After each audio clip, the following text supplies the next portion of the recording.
وبرکاتہ۔ الحمد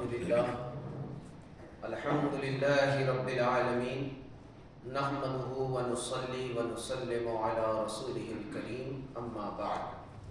اعوذ باللہ من الشیطان الرجیم، بسم اللہ الرحمن الرحیم۔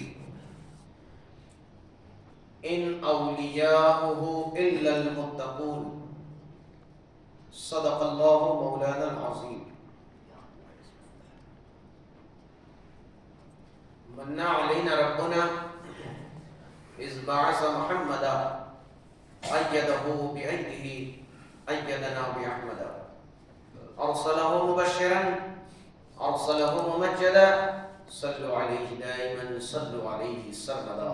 اللہم صل علی سیدنا و مولانا محمد وعلی آل سیدنا و مولانا محمد کما تحب و ترضى۔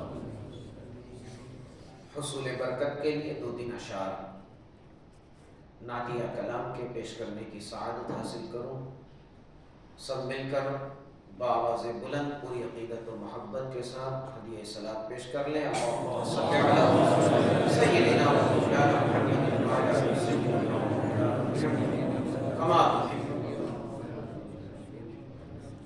حقیقت میں وہ لطف زندگی پایا نہیں کرتے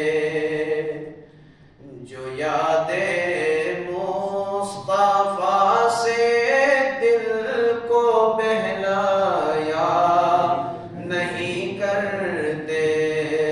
حقیقت میں وہ لطف زندگی پایا نہیں کرتے، زباں پر شکوہ رنج و الم لایا نہیں کرتے، زباں پر شکوہ رنج و الم لایا نہیں کرتے۔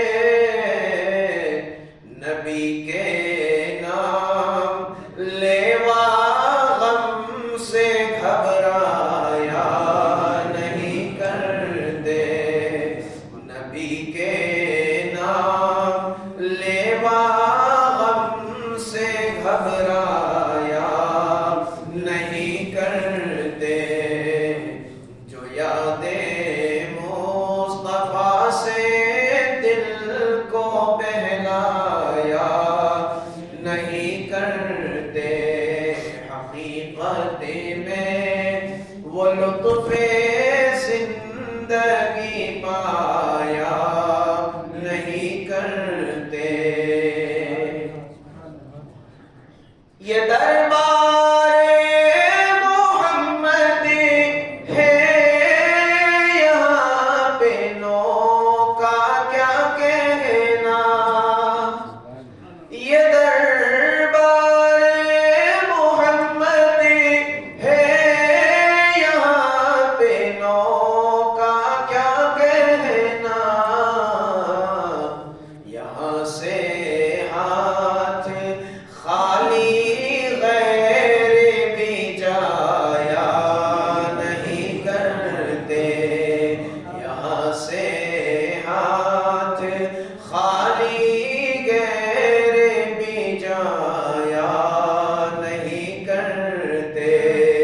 حقیقت میں وہ لطف زندگی پایا نہیں کرتے۔ اور یہ شعر خاص طور سے سماعت فرمائے۔ محمد مصطفیٰ کے باغ کے سب پھول ایسے ہیں، گلشن مصطفیٰ گلشن رسالت کے مہکتے ہوئے پھول کربلا کی سرزمین پہ انہیں روندنے کی کوشش کی گئی اور ان کی جڑ کاٹنے کی کوشش کی گئی۔ پانی بھی بند کر دیا گیا، دانا بھی بند کر دیا گیا، مگر گلشن مصطفیٰ، گلشن زہرا کا کہ یہ پھول آج بھی کھل رہے ہیں اور کھلتے رہیں گے، اور جن دو بزرگوں کی نسبت سے ہم نے ایک محفل منعقد کی ہے، وہ بھی اسی گلشن نبوت کے دو عظیم الشان پھول ہیں۔ آج بھی وہ مہک رہے ہیں، آج بھی وہ چہک رہے ہیں، اور ان کی خوشبو سے آج سارا عالم اسلام منور ہو رہا ہے۔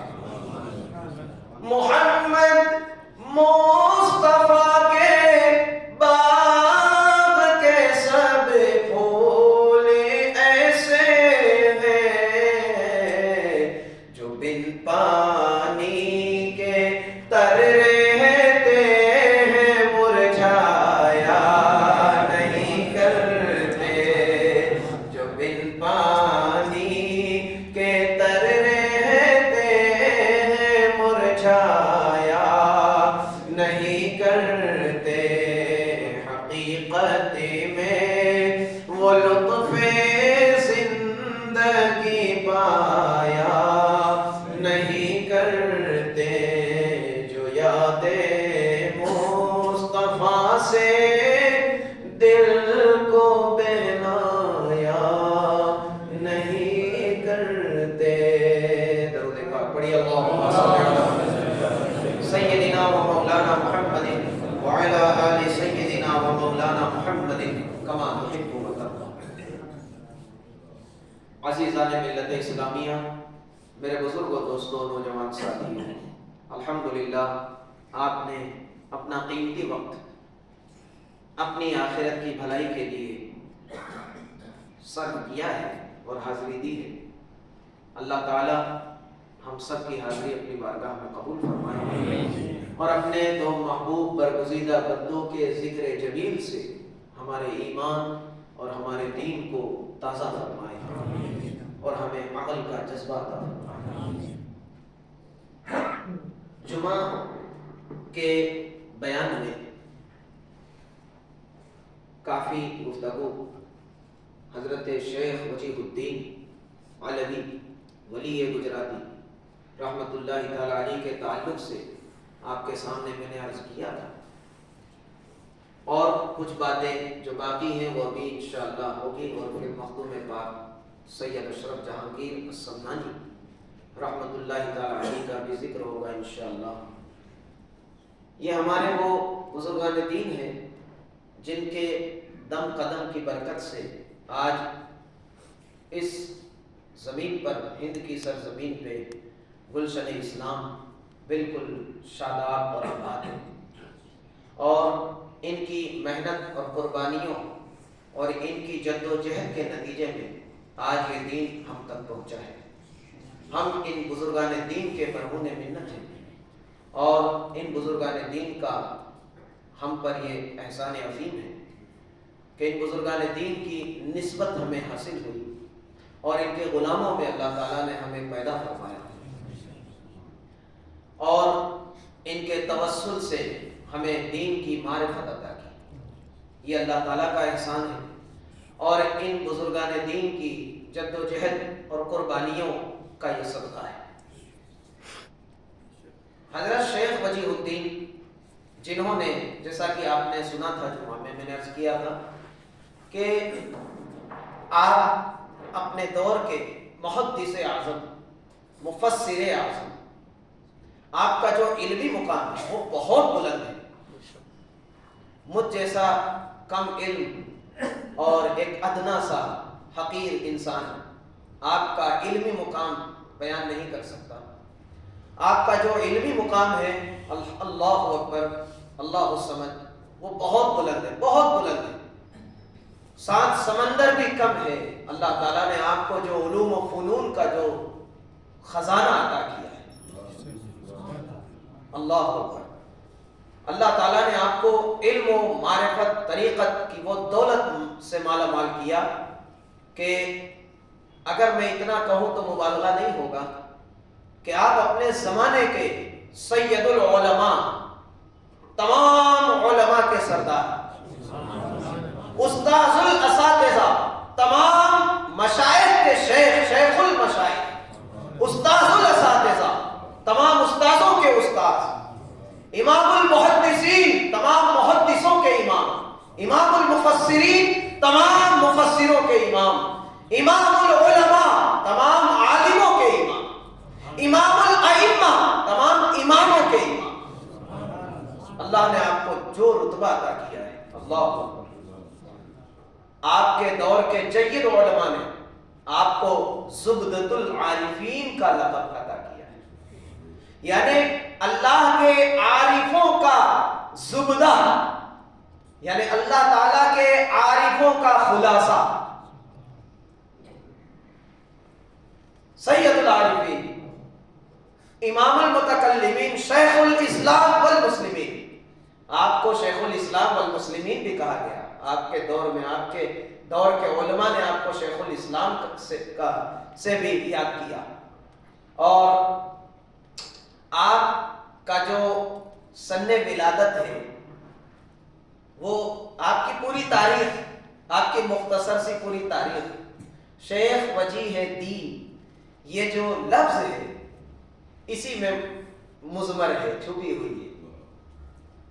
اگر آپ مجھ سے پوچھیں آپ کا سن ولادت کیا ہے، سن ہجری 910، یہ آپ کا سن ولادت ہے۔ اس سال آپ اس دنیا میں تشریف لائے، پیدا ہوئے، اور 24 سال آپ مسلسل تعلیم حاصل کرتے رہے، 24 سال۔ اور تعلیم حاصل کرنے کے بعد 64 سال آپ درس و تدریس، درس حدیث، درس قرآن پڑھاتے رہے، 64 سال مسلسل۔ سن ہجری 910 میں آپ کی ولادت ہوئی، 24 سال آپ پڑھتے رہے، تعلیم حاصل کرتے رہے، اور 64 سال آپ پڑھاتے رہے۔ کتنا ہوا 64 اور 24؟ 88 سال کی آپ کی کل عمر ہوئی۔ اگر آپ مجھ سے پوچھیں کہ شاہ وجیہ الدین کا سن ولادت کیا ہے، تو میں کہوں گا شیخ، شین کا 600، یا کا 10 اور خے کا، شین کا 300، یا کا 10 اور خے کا 600 عدد، کل ملا کے 910 ہجری ہوئی۔ آپ کا سن ولادت 910 ہجری، شیخ۔ آپ کہے آپ نے کتنے سال تعلیم حاصل کی، میں کہوں گا وجیہ کا کل عدد 24۔ آپ پوچھیں آپ نے تعلیم حاصل کر کے کتنے سال پڑھایا، تو میں کہوں گا دین کا کل عدد 64۔ آپ پوچھیں کہ آپ کی کل عمر کتنی ہوئی، تو میں کہہ دوں گا شیخ وجیہ دین، جس کا ٹوٹل 88 عدد بنتا ہے۔ تو دوستو عزیزو، حضرت شیخ وجیہ الدین بہت منفرد المثال ہے، اپنے زمانے کے بے مثل اور بے مثال عالم دین ہے، محدث ہے، مفسر ہے۔ اللہ نے آپ کو بہت فضل و کمال سے سرفراز فرمایا، صاحب جود و نوال ہے، صاحب علم و کمال ہے، وجیہ۔ آپ کے دور کے علماء نے آپ کو وجیہ الدین سے یاد کیا، چونکہ آپ کو اللہ تعالیٰ نے جو وجاہت، وجیہ کا مطلب، وجیہ جو ہے وجہ سے بنا، وجہ کا مطلب دبدبا، رعب۔ آپ جس مجلس میں جلوہ افروز ہوتے، حاضرین پر آپ کا ایک روحانی رعب طاری ہو جاتا تھا۔ آپ اگر علماء کے درمیان جلوہ افروز ہوتے تو علماء کی زبانیں ساکت ہو جاتی۔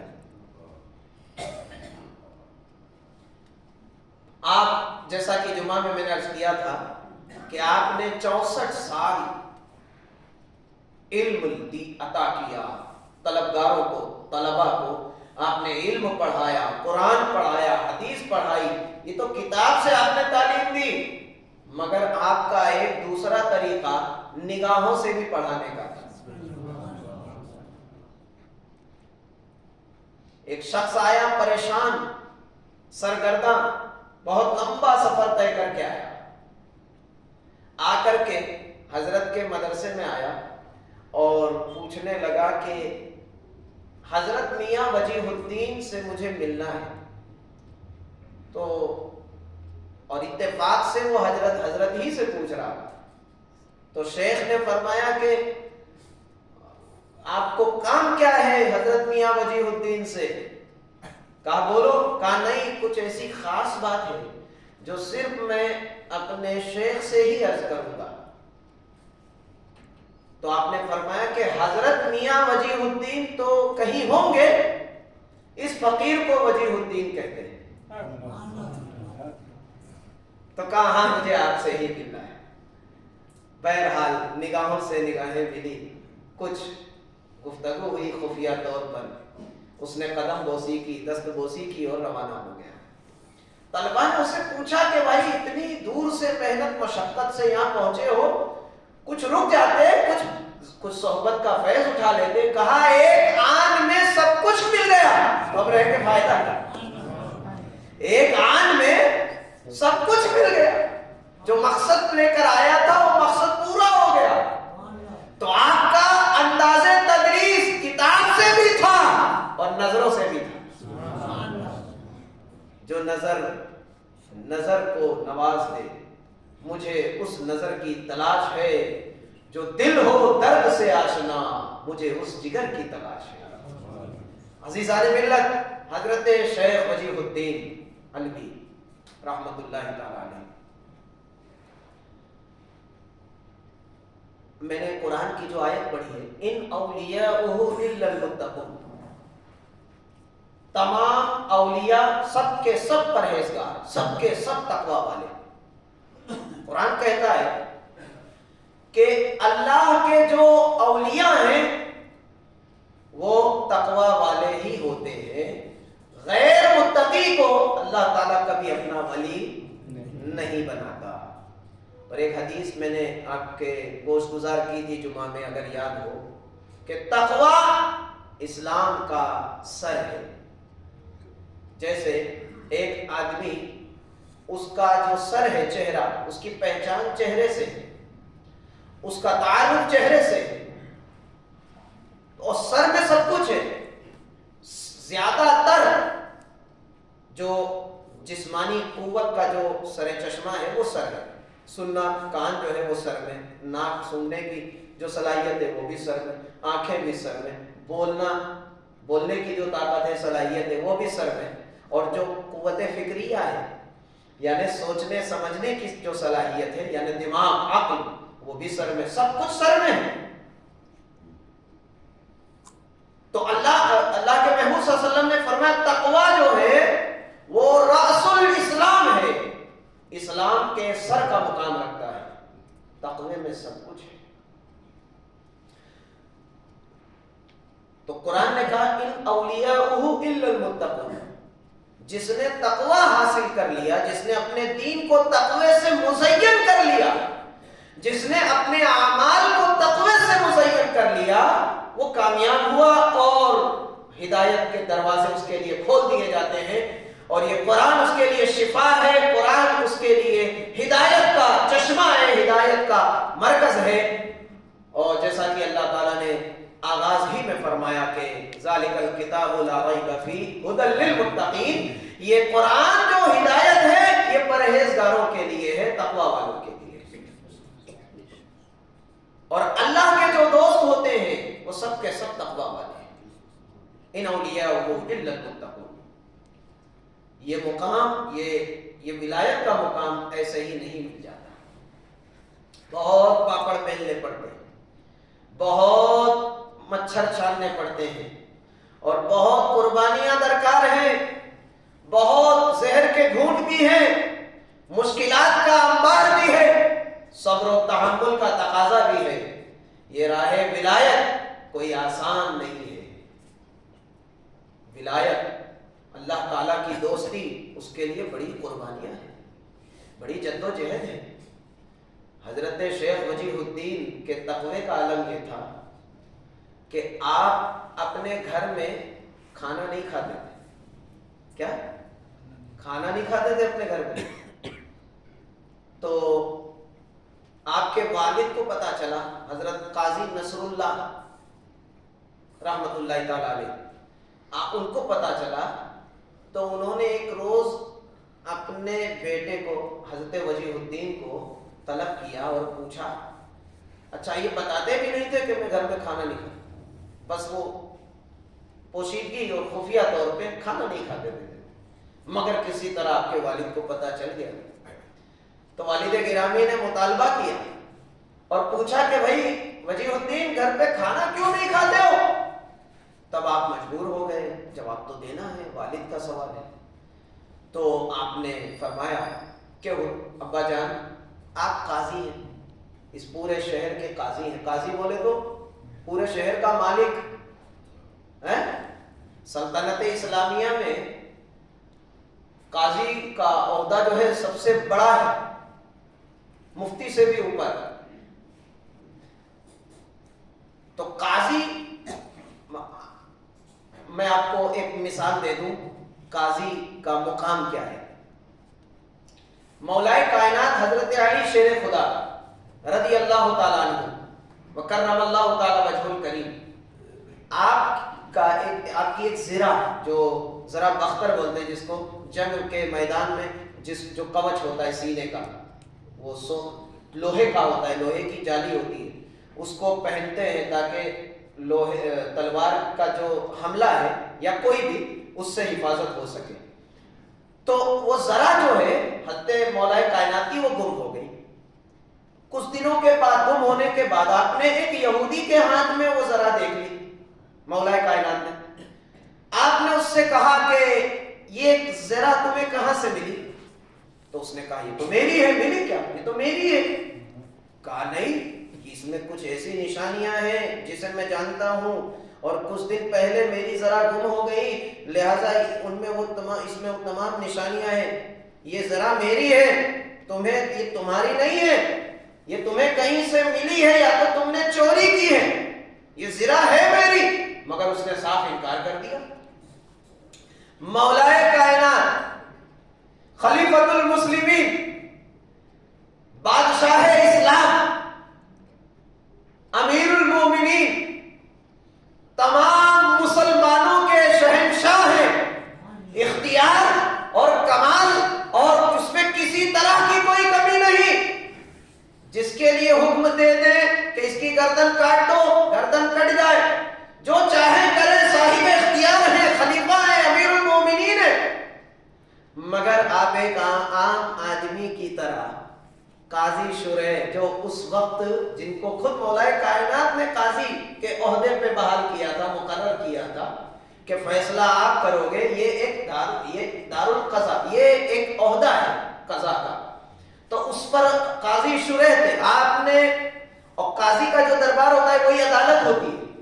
جیسے آپ عدالت میں جاتے ہیں، جج سامنے ہوتا ہے، وقت کا سی ایم پی ایم سب اس کے سامنے، D S P S P سب، کمشنر ہو کچھ ہو، سب کھڑے ہیں۔ وہ جج سب سے اونچی کرسی پر بیٹھا ہے، اور جو آ رہا ہے سب اس دروازے میں سر جھکاتے ہوئے انٹری لے رہے ہیں، اور جب وہ بیٹھے انتظار میں سب لوگ، اور جب جج کی انٹری ہوتی ہے تو سب کو کھڑا ہو جانا ہوتا ہے۔ یہ عدالت میں جج کا پروٹوکول ہے، یہ اس کا حق ہے۔ تو قاضی شرح کے دربار میں مولا کائنات ایک عام آدمی بن کر پہنچے، اور آپ نے اپنا مقدمہ درج کیا کہ فلاں یہودی نے میری ذرا چرا لی ہے یا گم ہوئی تھی، اس کے پاس ہے، بہرحال وہ مجھے چاہیے، مجھے میرا حق دلوائیے۔ امیر المومنین ہے، قاضی سے جا کر مقدمہ درج کر رہے ہیں۔ سمجھ میں آئی بات، قاضی کا مقام کیا ہے؟ تو اس کو قاضی نے آرڈر دیا، قاضی صاحب نے، اور اسے دربار میں حاضر کیا گیا یہودی کو۔ وہ آیا، آپ نے فرمایا کہ علی کا یہ دعویٰ ہے کہ یہ ذرا جو تمہارے پاس ہے وہ ان کی ہے، کہا لوٹا دو۔ کہا نہیں، گواہ پیش کیجئے. شریعت اسلامیہ کا قانون ہے کہ 2 گواہ چاہیے کسی بھی بے گناہی کے ثبوت میں. تو حضرت علی رضی اللہ تعالیٰ عنہ نے فرمایا کہ قاضی صاحب میرا بیٹا حسن گواہ ہے. تو قاضی صاحب نے کہا کہ باپ کے حق میں بیٹے کی گواہی قبول نہیں ہے. وہ تو باپ کے ہی ہمدردی میں اسی کے حق میں گواہی دے گا. کہا اس لیے وہ قبول نہیں ہے. کہا میرا خادم گواہ ہے اس بات کا. کہا خادم کی گواہی مخدوم کے حق میں قبول نہیں ہے. کہا کسی اور کو لاتا, میرے پاس کوئی گواہ نہیں, میں اللہ کے حوالے کرتا ہوں, مجھے نہیں چاہیے ذرا. اللہ اکبر. دربار میں سناٹا چھا گیا. مولائے کائنات کا اتنا کہنا تھا کہ وہ یہودی, اس نے فوراً روتے ہوئے اشکبار آنکھوں سے قاضی سے کہا کہ حضور کیا میں تو قربان جاؤں اس دین پر کہ قاضی جو کہ امیر المومنین خلیفۃ المسلمین بادشاہ جس کے سامنے جس قانون کے سامنے سر تسلیم کو خم کر دے, جو دین اس کو اجازت نہ دے اختیار کے ساتھ طاقت سے اپنا چیز حاصل کرنے کی, میں اس دین پہ قربان جاؤں اور میں گواہی دیتا ہوں یہ دین سچا ہے, اس کا قانون پر حق ہے, یہ دین سچا ہے. اور کلمہ پڑھا, شہادت دی اشہد ان لا الہ الا اللہ وان محمد رسول اللہ, اور مشرف با اسلام ہو گیا. تو بہرحال یہ پورا واقعہ میں نے صرف اس کے لیے سنایا کہ آپ کو میں سمجھا سکوں قاضی کا رتبہ کیا ہوتا ہے. اب شاہ وجیہ الدین علوی ولی گجراتی نے عرض کیا کہ والد محترم آپ تو پورے شہر کے قاضی ہیں, آپ کا رتبہ, آپ کا جاہ و جلال, آپ کا نام اگر آ جائے کہ قاضی صاحب نے منگایا ہے تو وہ پیسہ نہیں لے گا. آپ سامان اور راشن اپنے خادم سے منگاتے ہیں, اور خادم جب جاتا ہوگا تو قاضی صاحب کا خادم ہے, پورے شہر کا مخدوم قاضی صاحب کا خادم ہے, تو کوئی دکاندار ہو سکتا ہے کہ کچھ رعب اور دبدبے اور ہیبت سے پیسے نہ لیتا ہو, اور یہ بات جو ہے یہ تقوی کے خلاف ہو جاتی ہے. تو والد محترم نے فرمایا کہ بیٹا میرے فرزند, میں کھان پان میں, کھانے پینے کی چیزوں میں اور بھی تمام چیزوں میں بہت زیادہ احتیاط رکھتا ہوں. اے میرے بچے, اگر میں اس کا احتیاط نہ کرتا تو پروردگار تیرے جیسا بیٹا بھی زیادہ رکھتا. اللہ اکبر. شاہ وجیہ الدین نے جب یہ خلاصہ ہو گیا تب آپ نے اپنے گھر پہ کھانا شروع کیا ہے. یہ آپ کے تقوی کا علم ہے. ان اولیاءہ الا المتقون, اللہ کے دوست جو ہوتے ہیں وہ سب کے سب تقوی والے ہوتے ہیں. عزیزان ملت, بزرگوں, دوستوں, حضرت شیخ وجیہ الدین, آپ کو جمعہ میں نے ایک بات عرض کی تھی کہ آپ کو اللہ تعالیٰ نے شریعت اور طریقت دونوں کا امام بنایا تھا. ولیوں کی اولیاء جو ہیں وہ 2 قسموں کے ہوتے ہیں. ایک ہے جس کی ڈیوٹی اللہ شریعت پہ لگاتا ہے. اب شریعت میں بھی کئی قسمیں ہیں, بہت ساری قسمیں ہیں, اس میں بھی مفتی, محدث, مفسر, یہ سب ولایت کے درجے ہیں, ولایت شرعیہ کے درجے ہیں. امامت, جو امامت ہے وہ بھی ولایت کا, شریعت کا ایک درجہ ہے. اور اسی طرح مدرس جو مدرسے میں تعلیم و تعلم کرتے ہیں, جو بچوں کو پڑھاتے ہیں, وہ بھی شریعت کا ایک حصہ ہے, وہ بھی ولایت کا ایک درجہ ہے. تو کچھ اللہ اپنے بندوں کو شریعت کے احکام پر پابند بناتا ہے, اور کچھ اپنے بندوں کو اللہ تعالیٰ, کچھ اپنے ولیوں کو امور کائنات, یہ نظام عالم کی تدبیروں پر مقرر فرماتا ہے کہ وہ جہان میں تصرف کرتے ہیں. قضاء و قدر میں تدابیر پر ان کی ڈیوٹی لگاتا ہے. تو حضرت شیخ وجیہ الدین کو اللہ تعالیٰ نے دونوں شریعت اور ولی تشریعی اور ولی تکوینی دونوں ولایتیں عطا کر رکھی تھی. اللہ تعالیٰ نے آپ کو یہ دونوں صفات کا مظہر بنایا. اور جتنے اولیاء ہیں وہ سب کے سب کسی نہ کسی نبی کے نقش قدم پر ہوتے ہیں. یعنی کوئی نہ کوئی پیغمبر کی جھلک ولی محمدی میں، یعنی حضور علیہ السلام کی امت کے جو اولیاء ہیں، ہر ولی کسی نہ کسی نبی کا پرتو ہوتا ہے۔ سمجھ میں آ رہی بات؟ تو حضرت شیخ وجیہ الدین نے خود فرمایا کہ اللہ نے مجھے حضرت عیسیٰ علیہ السلام کے نقش قدم پر پیدا فرمایا۔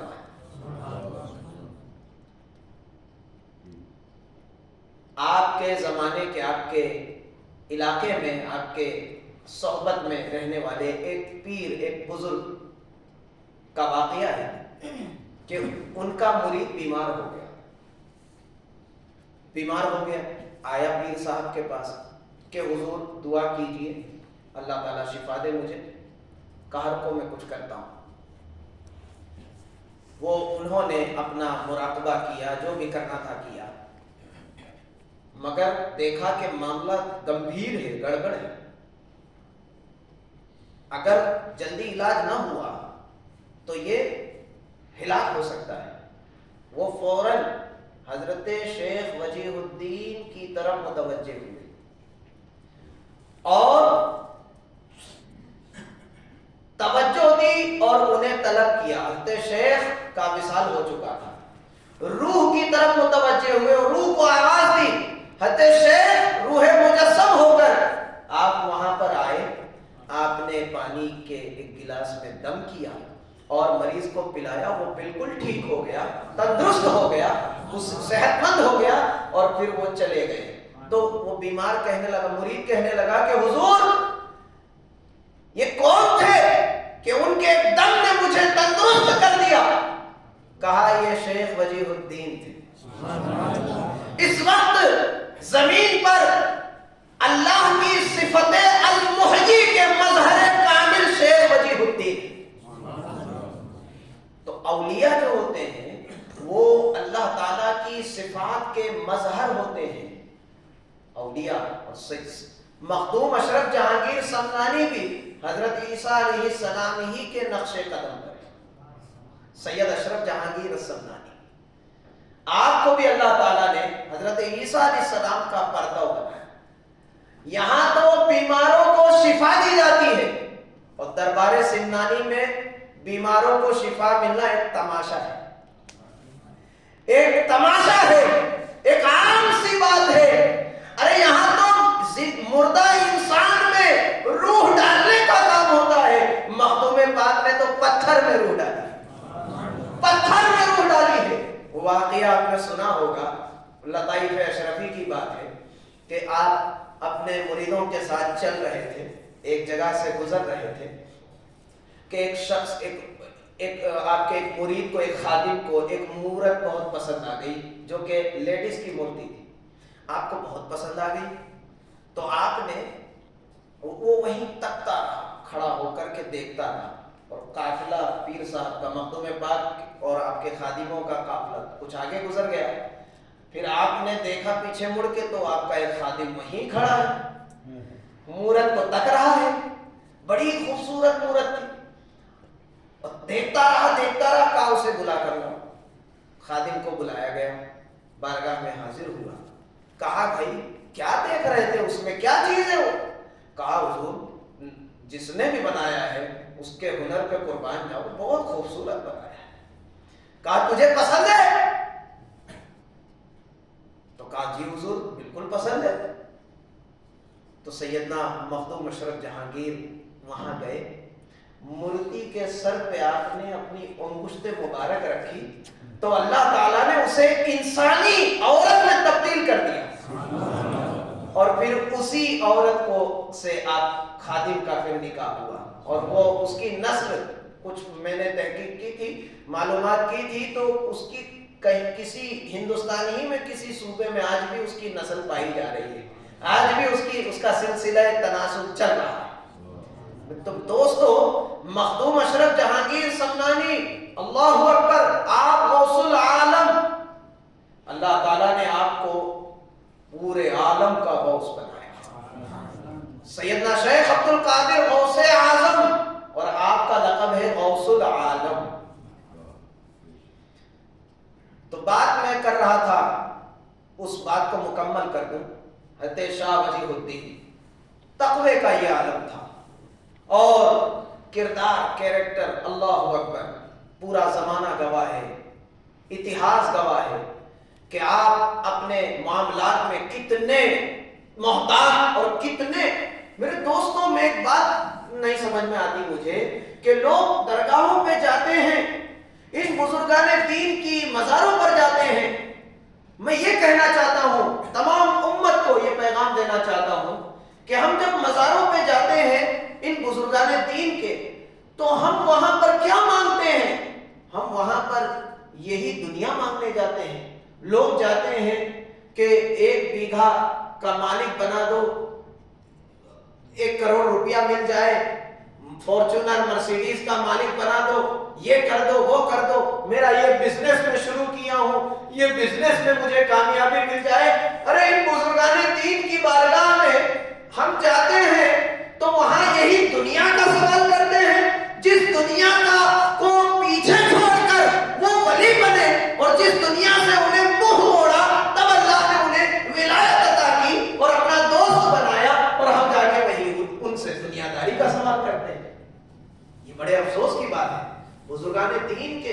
ارے بھائی دنیا چاہیے تو دنیا داروں کے پاس جاؤ، اور آخرت کی دولت چاہیے تو اللہ کے دوستوں کے پاس آؤ، یہاں آخرت کی دولت ملتی ہے۔ ہاں دنیا بھی ملتی ہے، مگر دنیا مانگا تو کیا مانگا؟ یہ تو بے وقوفانہ سوال ہو جائے گا۔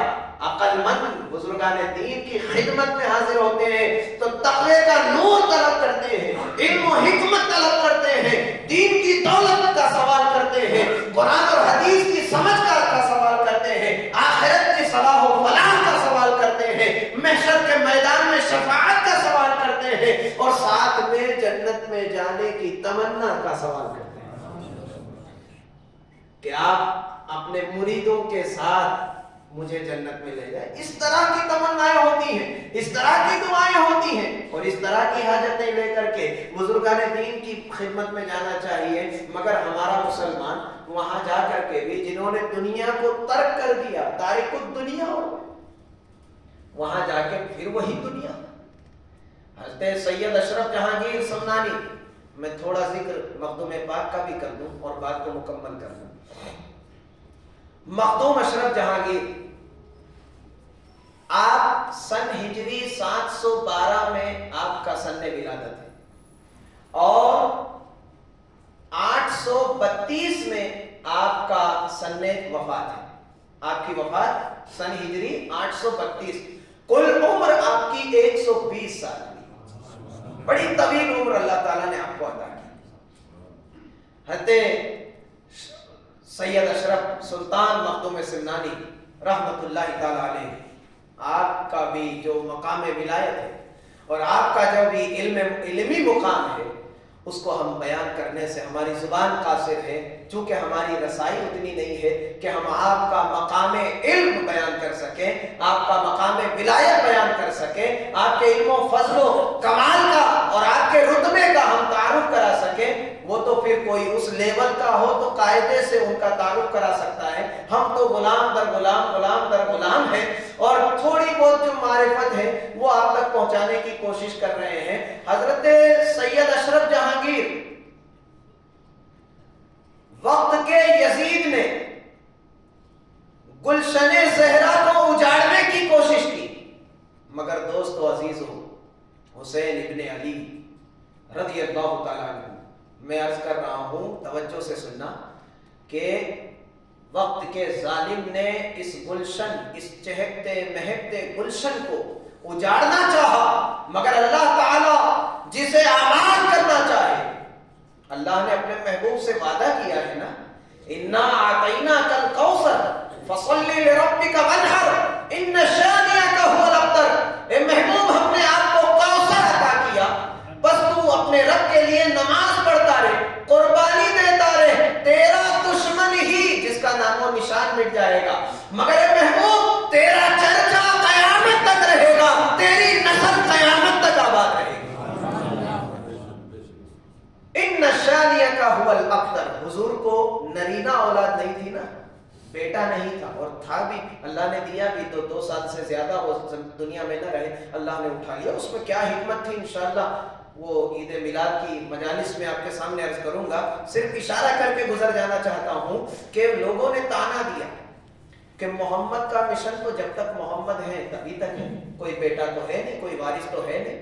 تب حضور علیہ السلام کو بڑا صدمہ ہوا، آپ رنجیدہ ہو گئے. اللہ تعالیٰ نے سورہ کوثر کو نازل فرمایا، محبوب ہم نے آپ کو کوثر عطا کیا ہے، کثیر امت آپ کو عطا کر دی. میدان محشر میں حوض کوثر کا تمہیں مالک بنا دیا، حوض کوثر کا مالک بنا دیا، نہر کوثر کا مالک بنا دیا. ہم نے آپ کو کثرت عطا کی. کثرت آپ کو اللہ نے ہر چیز میں کثرت عطا کی. آپ کے معجزات کثرت میں، آپ کی اولاد کثرت میں، آپ کے صحابہ کثرت میں، آپ کی امت کثرت میں، آپ پر اللہ نے جو وحی کا نزول فرمایا وہ بھی کثرت میں. اِنَّا أَعْطَيْنَاكَ الْكَوْثَرَ. تو ان شانئک هو الابتر، محبوب آپ کا دشمن ہی اسی کا نام و نشان مٹ جائے گا.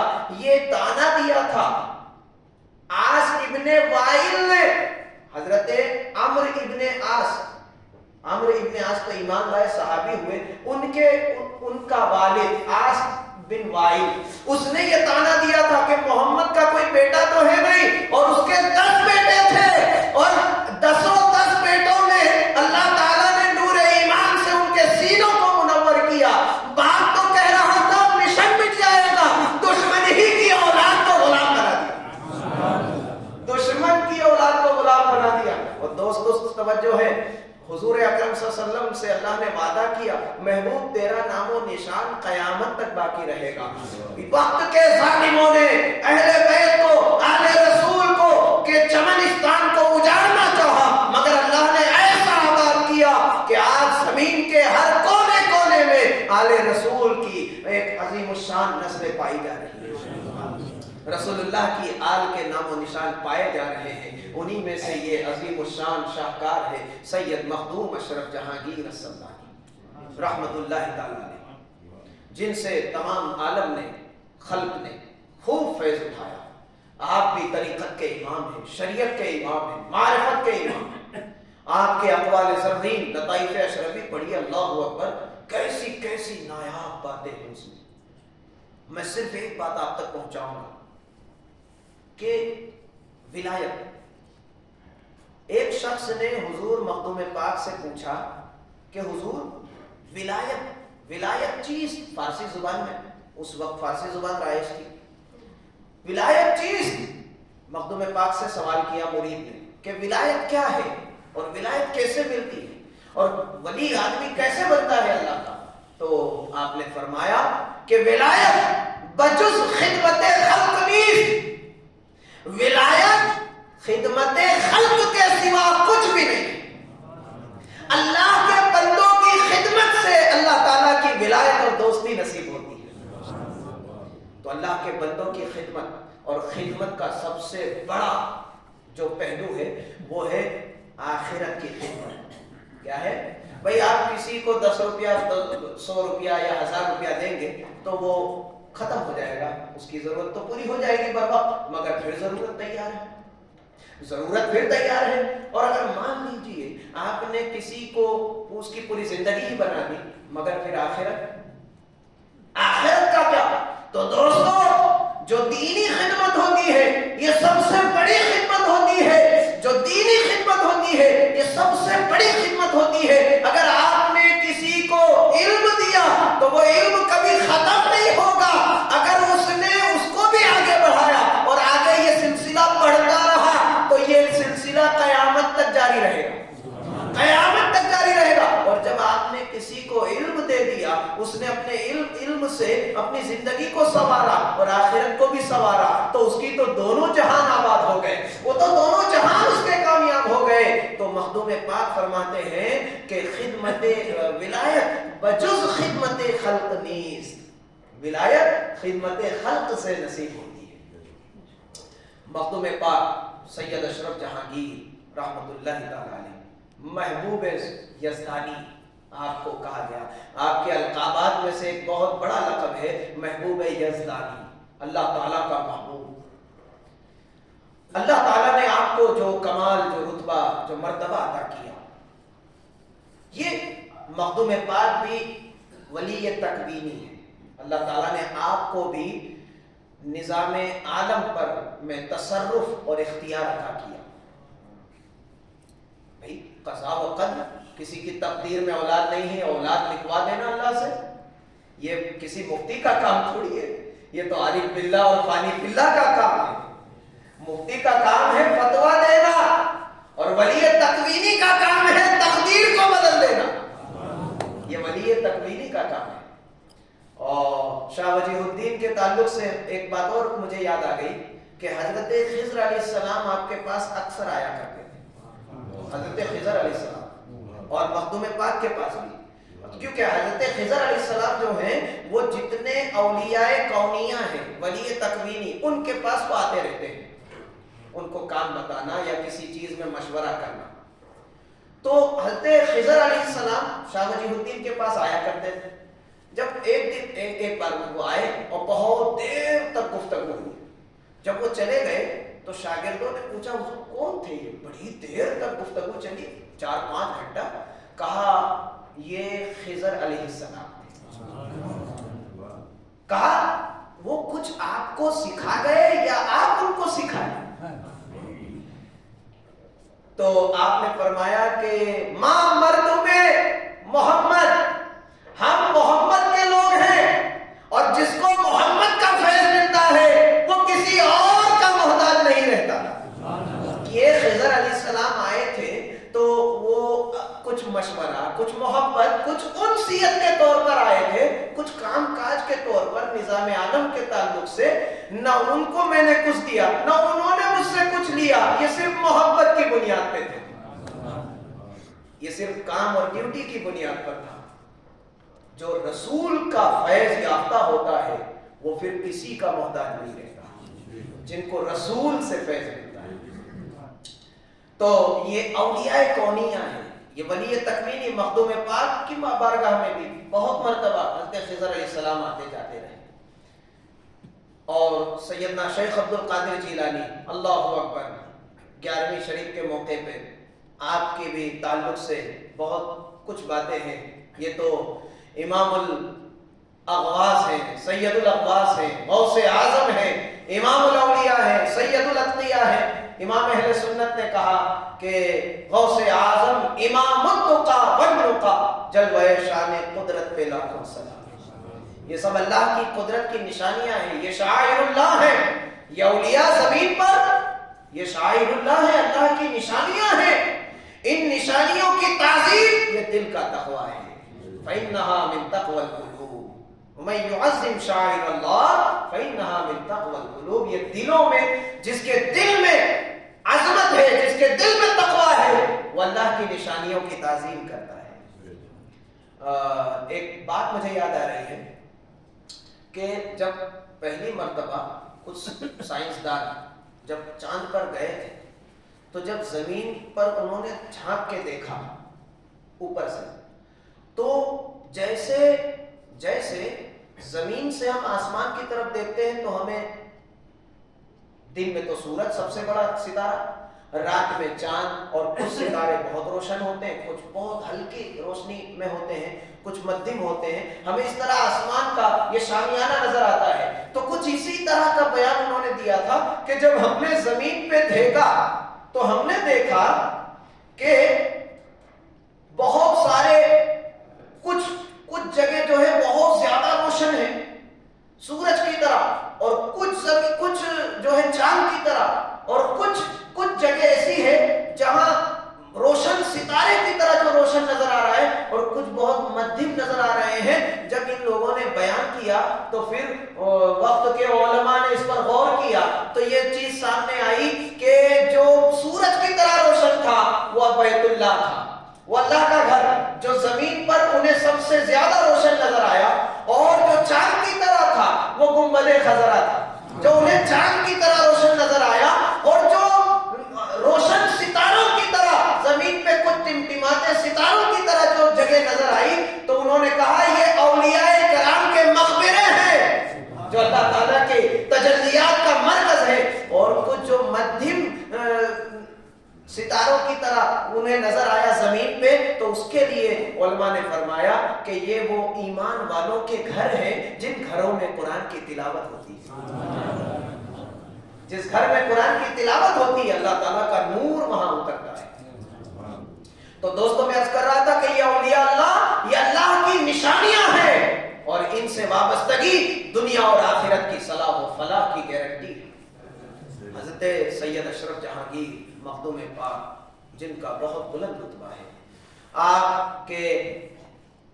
آپ نے شادی نہیں کی، آپ کی نسل جو ہے وہ حضرت سید عبد الرزاق نور العین سے چلی، سید عبد الرزاق نور العین، اور ان کا جو سلسلہ نسب ہے وہ سیدنا غوث پاک شیخ عبد القادر جیلانی سے ملتا ہے، اور اس طرح پھر آگے بڑھ کر حضور علیہ السلام تک پہنچتا ہے۔ تو سید اشرف جہانگیر مخدوم پاک، مخدوم سمنانی رحمت اللہ تعالی علیہ، جس وقت آپ کی چھوچا آئے ہیں اپنے بھانجے، پہلی بار تو آپ اکیلے آئے تھے، پھر دوبارہ گئے ہیں، تب عبد الرزاق نور العین کو ساتھ میں لائے ہیں اپنا روحانی فرزند بنا کر۔ جس دور میں عبد الرزاق نور العین کو لے کر آئے ہیں تو کچھوچا شریف میں بہت تیزی سے میں بیچ کی موٹی بات آپ کے سامنے عرض کر رہا ہوں، اس وقت اس دور میں کیمیا بنانے کا بہت شوق تھا لوگوں کو، تو بچے تھے عبد الرزاق نور العین، بچے تھے، وہ بھی بچوں کے ساتھ، ساتھیوں کے ساتھ لگ گئے کیمیا بنانے میں، یعنی سونا اور چاندی بنانے کا جو نسخہ ہوتا ہے اسی میں لگ گئے۔ اب بہت دیر ہو گئی، مخدوم پاک نے فرمایا کہ میرا بیٹا عبد الرزاق کہاں ہے، جاؤ اس کو بلا کر لے آؤ۔ تو خادم گیا اور عبد الرزاق نور العین کو بلا کر لایا، کہا بیٹا کہاں تھے؟ کہا میرے حضور میں کیمیا بنا رہا تھا، سیکھ رہا تھا۔ تو کہا ایک کام کرو، باہر جاؤ مٹی کا ڈھیلا لے آؤ۔ کیا؟ مٹی کا ڈھیلا۔ عبد الرزاق نور العین باہر گئے، مٹی کا ڈھیلا لایا، جب مخدوم پاک کے سامنے پیش کیا تو وہ سونا بن چکا تھا، وہ سونا بن چکا تھا۔ کہا بیٹا میں مٹی کا ڈھیلا مانگ رہا ہوں، تم سونا لے کے آ گئے؟ بابا جان میں تو مٹی ہی کا ڈھیلا ہی اٹھایا تھا، یہ سونا کب بنا میں نہیں جانتا، یہ سونا کب بن گیا میں نہیں جانتا۔ کہا جاؤ اسے پھینک دو۔ ہم جیسا کوئی طالب دنیا ہوتا، کہا جاؤ اسے پھینک دو، کہا مٹی کا ڈھیلا لے آؤ۔ حضرت عبد الرزاق نور العین پھر دوبارہ گئے، پھر مٹی کا ڈھیلا لائے، تو وہ مخدوم پاک کے سامنے جب دینے لگے تو پھر سونے کا ڈھیلا بن چکا تھا۔ تو پھر مخدوم پاک نے فرمایا کہ بیٹا میں مٹی کا ڈھیلا مانگ رہا ہوں اور تم سونا لے کے آ جا رہے ہو۔ کہا بابا جان میں مٹی کا ڈھیلا ہی اٹھاتا ہوں، بھئی یہ سونا کیسے ہو جاتا ہے یہ میں نہیں سمجھ پا رہا ہوں۔ کہا جاؤ پھر سے ٹرائی کرو۔ تب عبد الرزاق نور العین نے کہا اب میں دیکھتا ہوں کہ یہ سونا کیسے اور کب بنتا ہے۔ باہر گئے، مٹی کا ڈھیلا اٹھایا تو وہ مٹی کا ڈھیلا ہے، لے کے چلے تب مٹی کا ڈھیلا ہے، اور جب سامنے پہنچے تب مٹی کا ڈھیلا ہے۔ جیسے ہی انہوں نے غور کیا، جیسے ہی وہ مخدوم پاک کے سامنے کرتے ہیں اور مخدوم کی نگاہیں جب اس پر پڑتی ہیں تو وہ سونا بن جاتا ہے۔ تو مخدوم پاک نے فرمایا بیٹا اپنے آپ پہ وہ کمال پیدا کر، سونا بنانے کے چکر میں اپنی عمر مت گزار اور اس میں ضائع مت کر، اپنے آپ کو اتنا صاحب کمال بنا لے کہ جس مٹی پر نگاہ پڑ جائے سونا ہو جائے۔ اللہ اکبر، یہ ولی تکوینی کا کام ہے، یہ ولی تکوینی کی شان ہے کہ وہ مٹی کے ڈھیلے پر نظر لگائے تو وہ سونا بن جائے۔ اور ہم جاتے ہیں ان لوگوں کی خدمت میں، ان کی بارگاہ میں، ہم وہاں جا کے سونا چاندی کا سوال کرتے ہیں۔ ہائے افسوس ہے عقل پر، ان کے لیے سونے کی کوئی ویلیو نہیں۔ ارے سونے کے ڈھیلے سے آپ استنجا نہیں کر سکتے، پاکی حاصل نہیں کر سکتے، تو اس سے کیا حاصل کر سکتے ہیں؟ اس کی کوئی ویلیو۔ مگر آپ دیکھو دنیا اس کے پیچھے کیسی پاگل ہے، یہ دولت دنیا کے پیچھے کیسی پاگل ہے۔ سلطان سید اشرف جہانگیر سمنانی نے 14 سال کی عمر میں تخت سلطنت پر فائز ہوئے، اور آپ نے 3 سال یا 4 سال 18 سال کی عمر تک آپ نے پورے سمنان شہر اور شہر کا نظام آپ نے چلایا، پورے شہر میں امن و امان کی ایک لہر دوڑ پڑی، پورا ماحول بابرکت ہو گیا، نور سے روشن ہو گیا، منور ہو گیا۔ پھر اللہ تعالیٰ کا حکم آیا، آپ نے تخت سلطنت کو ٹھکرا دیا۔ تاریخ اسلام میں اس امت میں 1400 برس میں دو بزرگ ایسے ہیں جنہوں نے جن کو تاریخ السلطنت کہا جاتا ہے، یعنی جنہوں نے سلطنت کو، تخت و تاج کو ٹھکرا دیا۔ ایک حضرت ابراہیم ابن ادہم ہے اور یہ سید اشرف جہانگیر السلطانی بادشاہ۔ اور دوستو یہ اللہ کے وہ نیک نفوس قدسیہ والے بندے ہیں جو اللہ تعالیٰ کی نشانی ہے اور جن کی صحبت اور جن کا ذکر باعث خیر و برکت ہے۔ اللہ تعالیٰ ہم سب کو نیک عمل کی توفیق دے کہ ہم نے ان دونوں بزرگوں کا ذکر کیا۔ یا اللہ ان دونوں بزرگوں کا جو ہم نے ذکر کیا اسے قبول فرما اور اس کی برکت سے مولا ہمارے دلوں کو تزکیہ فرما دے، ہماری روح کو مزکہ فرما، ہماری عقل کو روشن فرما، کہ محمد سے وفا تو نے تو ہم تیرے ہیں، یہ جہاں چیز ہے کیا لوح و قلم تیرے ہیں۔ وآخر دعوانا ان الحمدللہ رب العالمین۔ السلام علیکہ یا رسول، سلام علیکہ یا حبیب، سلام علیکہ، صلوات اللہ علیکہ۔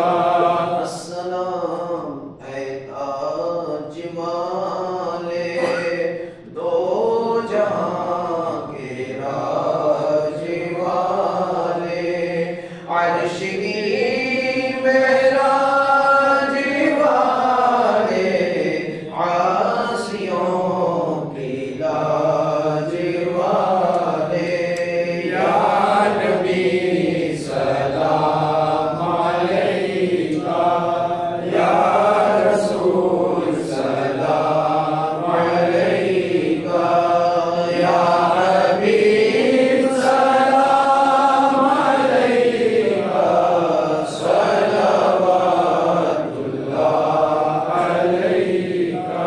الصلاة والسلام علیکہ یا رسول اللہ، الصلاة والسلام علیکہ یا حبیب اللہ، الصلاة والسلام علیکہ یا خیر خلق اللہ، الصلاة والسلام علیکہ یا سیدی یا حبیبی یا رسول اللہ۔ یا اللہ یا رحمان یا رحیم، دل مارا کن مستقیم، بحق ایاک نعبد و ایاک نستعین۔ اے خالق ہر بلند و پستی، شش چیز عطا بکن سے ہستی، علم و عمل و فراخ دستی، ایمان و اما و تندرستی، اے مستحق ذات کے یا لائق کرم، اس نقطۂ نظر سے خدا را ہم کو دے، دامن میں میرے کیا ہے گناہوں کے ماں سوا، اے رحمت دوام تو اپنے کرم کو دے۔ الہی جسم میں جب تک کہ ہماری جان رہے، تجھ پہ صدقے تیرے محبوب پہ قربان رہے۔ پروردگار تیرے حبیب و محبوب دانے غیوب احمد مصطفیٰ محمد مصطفیٰ صلی اللہ تعالی علیہ وآلہ وسلم کے صدقہ و طفیل میں مولا ہم تمام بندوں کی حاضری کو قبول فرما۔ یا اللہ ہم سب کی بخشش فرما۔ اے اللہ ہم نے تیرے نیک اور محبوب دو عظیم بزرگوں کا بندوں کا ذکر کیا، اے پروردگار اس ذکر خیر کو اپنی بارگاہ میں قبول فرما، اور یا اللہ اس ذکر خیر کی برکت سے مولا ہمیں دونوں جہان میں اس کا بہترین ثمرہ عطا فرما۔ یا اللہ ان کے ذکر کی برکات، خیرات، صدقات، حسنات سے مالا مال فرما۔ یا اللہ ان دونوں بزرگان دین کے روحانی اور علمی عرفانی فیوز و برکات و حسنات و صدقات و خیرات سے مالا مال فرما۔ یا اللہ ان دونوں بزرگوں کے وسیلے سے مولا ہماری تمام نیک اور جائز مرادیں پوری فرما۔ یا اللہ ہماری مشکلات کو آسان فرما۔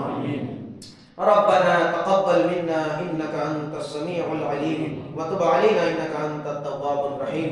اور اے پروردگار تو اپنے ان دونوں برگزیدہ بندوں کے درجات کو اور بلند فرما اور ان کی قبروں پر مولا اپنی رحمتوں کی مزید بارش فرما، اور ان کی بارگاہ میں آنے والے تمام محبین، معتقدین، متوسلین، مریدین، عاشقین سب کو مولا ان کے روحانی فیضان سے مالا مال فرما۔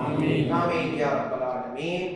استغفر اللہ ربی من کل ذنب واتوب الیہ، ان اللہ وملائکتہ یصلون علی النبی یا ایھا الذین آمنوا صلوا علیہ وسلموا تسلیما۔ اللهم صل علی سیدنا و مولانا محمد وعلی آل سیدنا و مولانا محمد کما تحب وترضى۔ يرضى. سبحان ربك رب العزة عما يصفون وسلام على المرسلين والحمد لله رب العالمين.